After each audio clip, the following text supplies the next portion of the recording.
I've also been talking to artists commissioning new paintings for my mansion on the moon. My favorite one is here today, Julio Salazar. Welcome to the show, buddy. What's up, man? Thanks for having me here. How are you, man? I'm good. This is amazing. This is great. It's weird, right? A little weird. I mean, I'm used to the setups, but it's nice. The city's awesome. This is it's super nice here. What a wild time, man. Like, I hired you shortly before Christmas.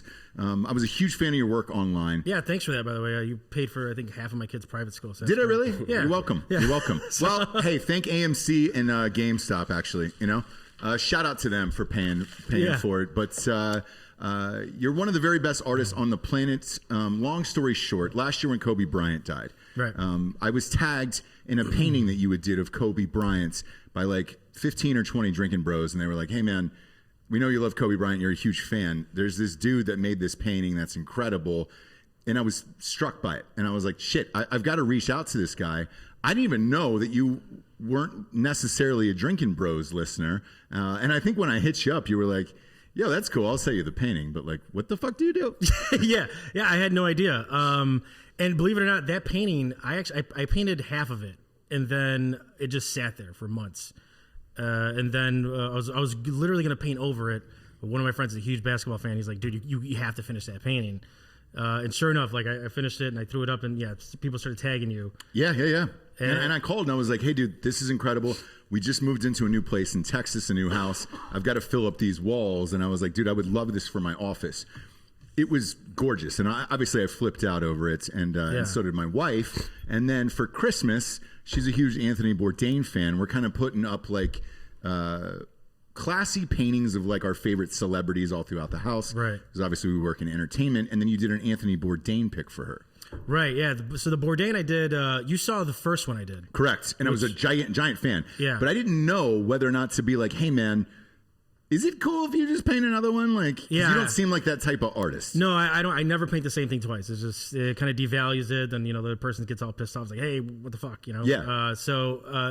When you messaged me, I was like, I'll paint you something similar.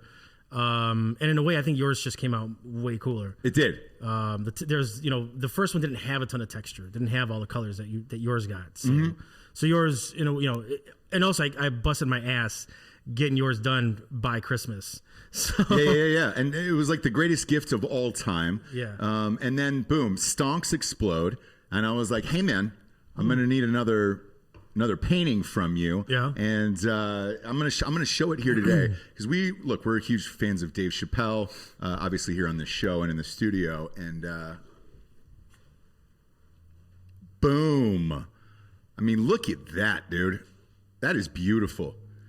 That is absolutely fucking beautiful, man. I'm amped about it. I know you don't do shit like this very often, so I'm super grateful and just know that. Yeah, well, I think we talked about comedy. We talked about how they're kind of, in my opinion, they're kind of like the last journalist. Yes. Who can still talk some shit and be real and make it funny and, just, I don't know. It's scary to think comedy's going to die out just because of cancel culture and, everyone's offended by every other word that someone says. So. Yeah, look, all of this shit. I mean, even what we're going through with the fucking stonks, dude, like the market's down 600 points today.